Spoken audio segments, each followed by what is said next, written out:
the Canon EOS R5C firmware 1.1.2.1. I tested it properly, and is it safe to update?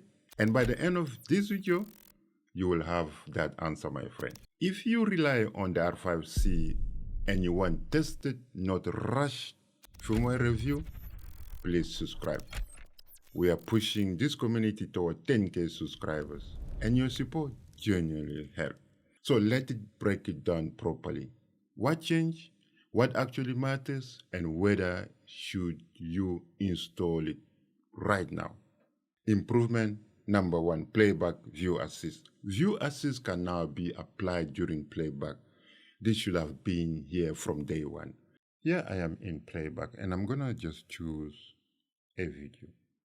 All right, so that's the video, and you can see from the screen how flat it is. Let me just sit down. So I'm sitting down. Good.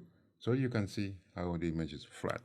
So I'm going to go into menu, try to apply a LUT. This is only a LUT, so I'm going to go into the menu and go to the monitoring setup and go into number 6, I think tab number 6, exactly. So here we have the View Assist, LCD, but because I'm recording using the HDMI output to the monitor with the Ninja, I'm going to View Assist HDMI. I'm going to turn it on, and then we can see is any light that's going to be applied to the footage on, right? And the light that we're going to apply is a BT709. So I'm going to come up with the menu, and we can see. So you can see now is applied to it. So let me turn it off, that you can see.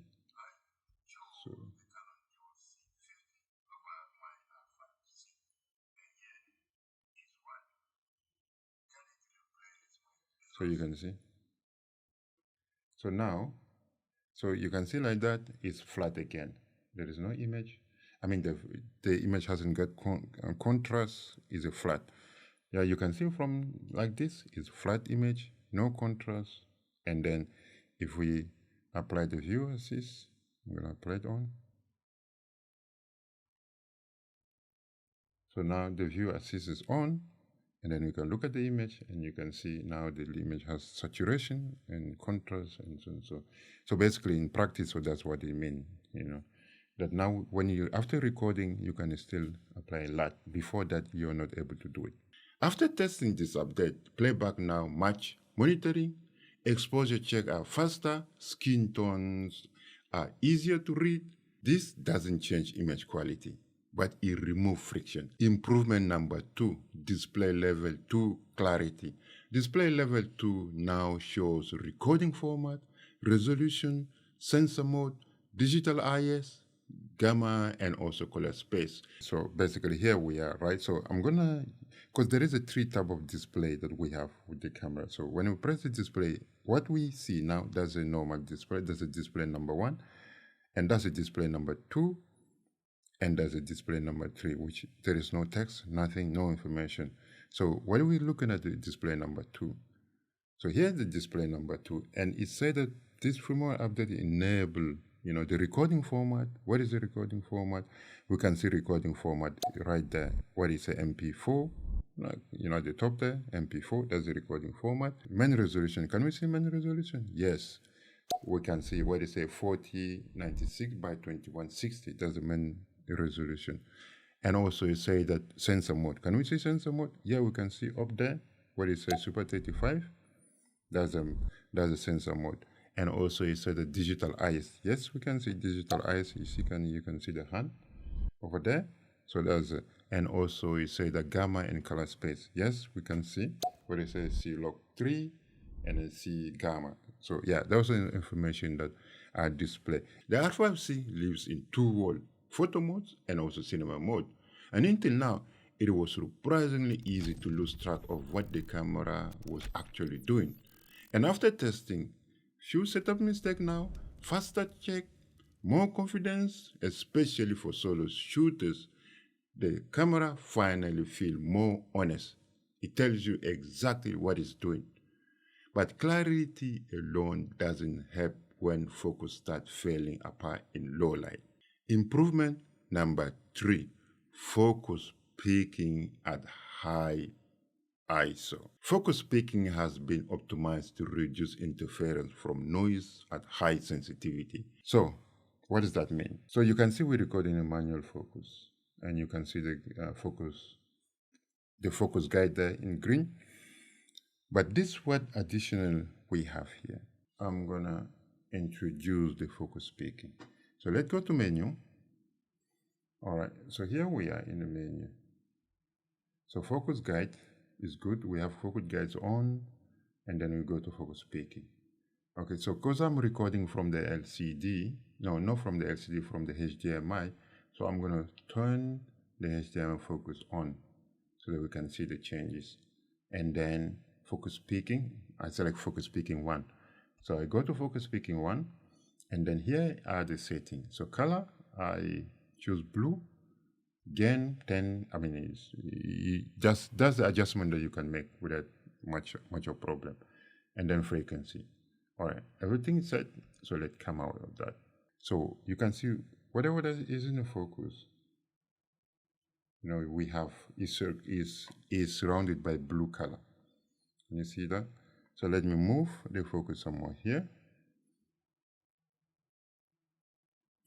All right, so anything that is in focus is circulate is surrounded by that blue dot there.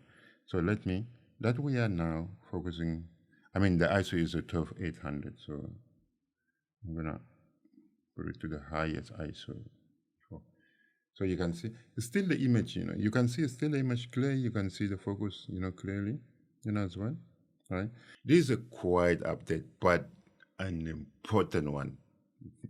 Before noise polluted this peaking overlay, focus was harder to trust at higher ISO.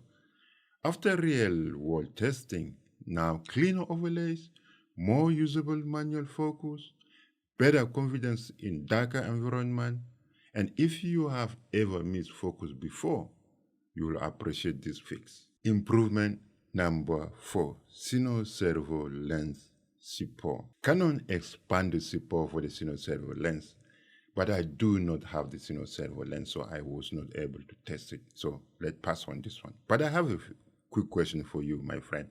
I am working on the Canon C50 versus Canon R5C video next. What do you actually want me to compare? Image quality, autofocus, low light, real-world usability? Drop your answer in the comment box below. I will build a video around it. Improvement number 5, look file workflow, or let's call it LUT workflow. When registering a look file, you can now see a description inside the custom picture setting. Next, let's see 11, and then we go to edit.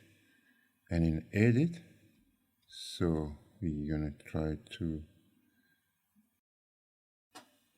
so select 3BT709. I'm gonna select that, and then we go to look file, and then we're gonna try to register. So here, that's option that I have. So I think that's what it is. What I can see is only the list of what I have, but it's more expanded. Frankly speaking, I don't know what else. Forgive me for this one. I did struggle to figure out exactly what that means. And if you know what Canon mean, do let me know, because I can only see expanded list view, nothing else, or no description, or no descriptor at all. Compare from the previous firmware to this firmware update, is only expanded view that I can see. So let me know in the comment box below. Improvement number 6, operational stability. And finally, the line Canon always keep vague. Canon says improves operational stability. So after taking my time with this firmware, so far I have not seen no crash, no playback issue, no new bugs introduced, which bring us to the most important question right now. So my final verdict. After properly testing this firmware for about a week or 2, yes, it is safe to update. This isn't exciting, but it's a stable one, thoughtful and clearly maintained. Canon isn't reinventing the R5C here. they're refining it and respecting the people who actually rely on it. So if you are deciding between Canon cinema camera, watch my video on why I chose the C50 as my go-to camera. That video explains a lot about my thinking and my setup today. And before you go, subscribe to help grow this wonderful community. We're aiming to reach 10K subscribers by the end of the year. And let me know in the comment box below, what does Canon still need to do to fix the R5C? And as always, my friend, may God bless and protect you. And God willing, I will see you in my next video. My friend, Hakuna Matata. Bye for now.